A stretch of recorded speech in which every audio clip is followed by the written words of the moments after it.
Q&A. Karena setiap pertanyaan selalu ada jawaban. Dipandu oleh Yohana Margareta.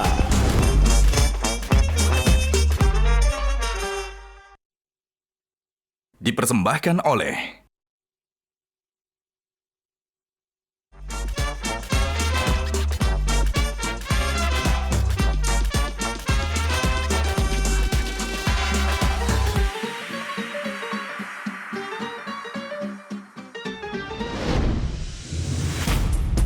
Gajah Duduk dipilih karena sudah lama hadir dalam mewarnai perkembangan berbusana di Nusantara dan telah melekat di hati lapisan konsumen secara turun-temurun. Perkembangan sarung sedemikian pesatnya sehingga sekarang tidak hanya dikenakan oleh pria sebagai outfitnya, karena kain sarung Gajah Duduk menawarkan kenyamanan yang sesungguhnya serta tidak bisa dibandingkan. Hal ini sesuai dengan tagline kita, Legenda Nusantara, bahwa sarung adalah budaya kita, sarung adalah Indonesia.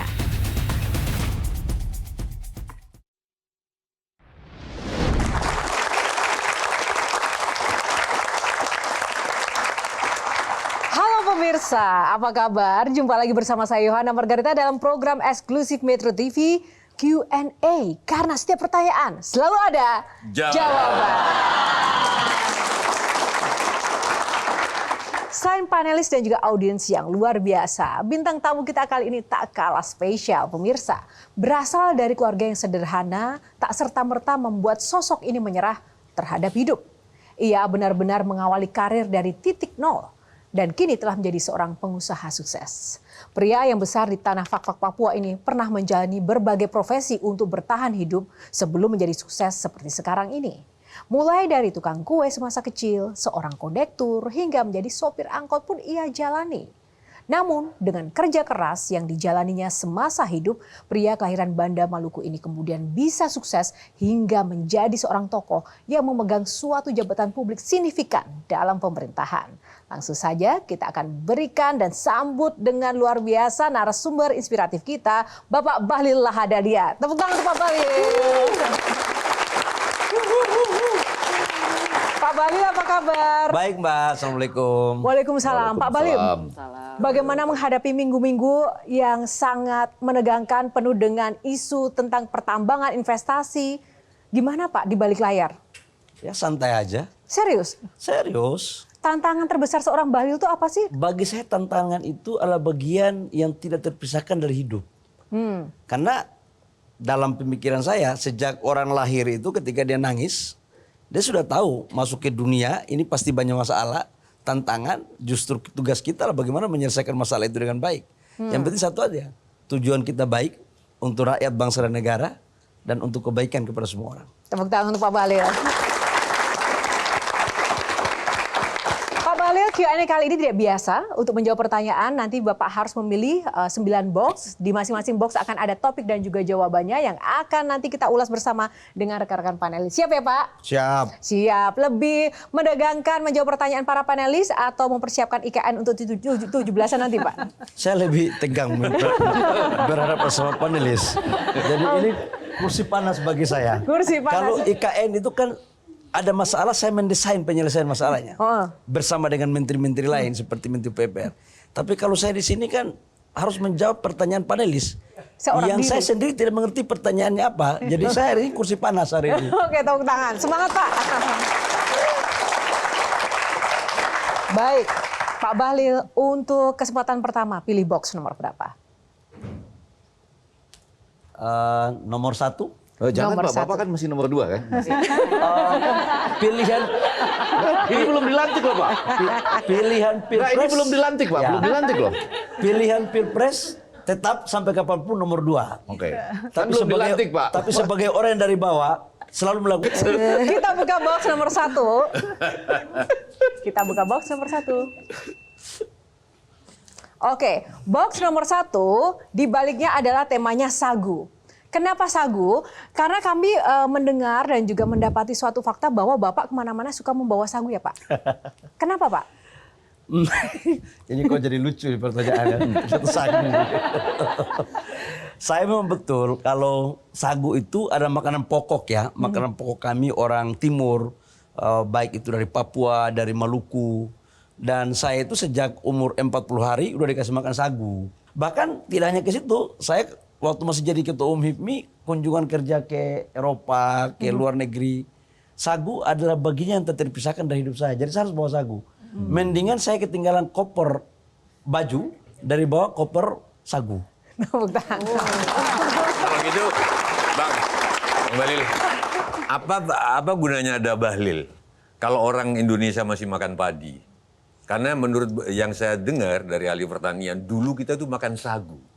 Ya. Bangsa Indonesia ini. Makanya secara kebahasaan selalu ada sagu sega. Madura bilangnya sega, Sunda bilangnya sangu, Jawa sego, selalu SG.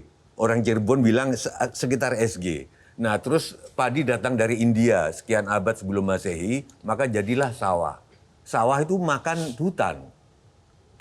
Nah kenapa kok nggak ngotot ini dihutankan lagi? Bayangan saya kalau kita kembali ke sagu, kita jadi hutan lagi nih di Jawa ini. Saya lagi mendorong di Kementerian Investasi untuk siapa yang akan melakukan investasi sagu. Bahkan sekarang di Sorong sudah ada pabrik beras bahan bakunya dari sagu. Dan saya mendorong untuk mereka melakukan investasi secara hilirisasi yang modern untuk pengganti beras dari sagu. Baik, tepuk tangan. Terima kasih. Kita ada sebuah foto ya, karena ini adalah box tentang seorang Bahlil dengan perjuangan dan juga kisah hidupnya di balik layar. Kita ada foto. Ini Di mana? SD, ini SD Negeri 2 Banda, karena saya SD di sini. Oke. Di samping SD ini sekolahnya ini dari zaman Belanda, nggak pernah berubah. Bahkan saya pergi jenguk lihat bangku saya di SD itu masih ada. Dan di sebelah sekolah ini, nggak lebih dari 20 meter, itu rumah pengasingannya Bung Hatta. Jadi sebenarnya saya sekolah di sekolahnya Bung Hatta. Nah, Bapak sekolah SD sampai dengan kemudian dewasa, itu kan prosesnya nggak mudah ya Pak. Pernah menjadi tukang kue, supir angkot, kondektur. Nah itu bagaimana Pak? Kisah perjalanan waktu kecil dan apa yang membuat Bapak kemudian harus benar-benar berjuang hingga sampai titik ini? Wah, aduh. Ini menceritakan kesusahan lagi nih Bang Effendi. Tapi menceritakannya nggak usah terlalu susah, Pak. Aduh. Tapi oke, nggak apa-apa karena ini permintaan dari Q&A maka wajib kita jawab lah. Jadi gini, kebetulan saya itu kami dari keluarga yang sangat sederhana. Ibu saya itu hanya pembantu rumah tangga. Ayah saya itu buruh bangunan, gajinya 7.500 per hari. Jadi waktu kecil kami harus sekolah kan, kami 9 orang terus satu meninggal 8 orang. Jadi waktu kecil kami itu membantu ibu untuk harus jualan kue. Kalau enggak gimana kami bisa sekolah. Nah setelah itu sampai SD. Kemudian SMP, saya itu kondektur angkot di terminal di Fakfak. Jadi kekerasan itu sudah saya hidup dengan bergaul dengan mohon maaf setengah preman. Dengan dunia keras itu saya rasakan sejak SMP kelas 1. Saya 3 tahun loh jadi kondektur angkot di terminal Fakfak. Jadi Dapat bayaran berapa Pak? Jadi jabatan saya di terminal pun bertingkat. Dari kondektur dulu 3 tahun, habis itu baru jadi sopir angkot. Dan itu bukan hal yang menurut saya enak untuk dijalanin. Enggak enak. Tapi itu sebuah kondisi terpaksa yang saya harus jalanin. Dan mungkin itu juga yang membentuk karakter saya seperti sekarang. Tepuk tangan. Shirley sebagai Gen Z, ya kan, Gen Z yang dinilai kadang serba instan, serba praktis, melihat sosok Pak Bahlil yang saat ini menjadi menteri kita, ternyata memiliki perjalanan hidup dan perjuangan seperti itu. Sebagai Gen Z, milenial, gimana nih melihatnya?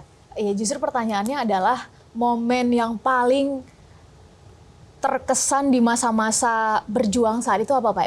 Mengubah Pak Bahlil cara berpikirnya, karena ada istilah begini, jangan-jangan anak desa itu tidak kepikiran untuk cita-cita yang besar, bukan karena dia nggak mampu Pak, tapi karena referensinya terbatas, apa yang dia lihat, apa yang dia baca, apa yang dia dengar sehari-hari.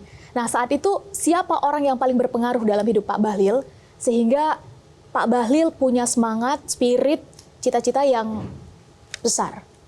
Saya waktu itu berpikir, ya mungkin Mbak siapa namanya? Shirley. Sherry, kamu tahu bahwa hidup di terminal itu adalah kehidupan yang sangat berat pergaulannya.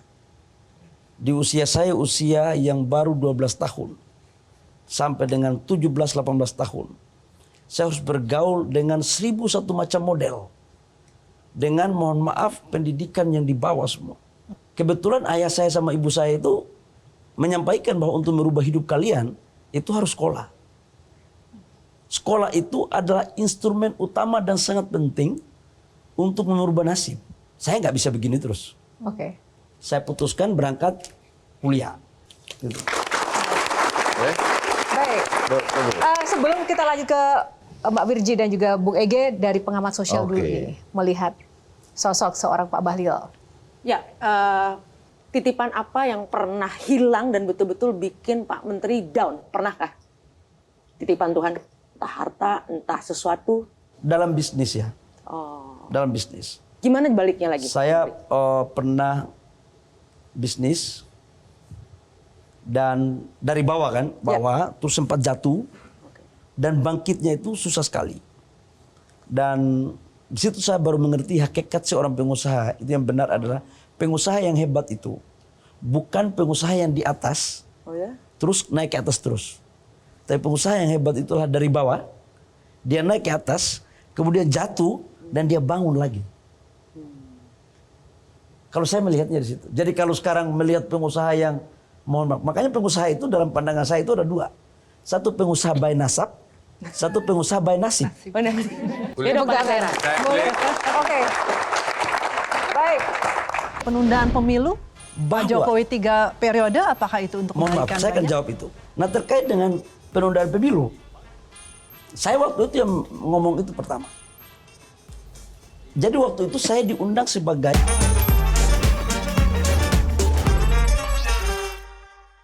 Dipersembahkan oleh Jelajahi cara baru mendapatkan informasi. Download Metro TV Extend sekarang.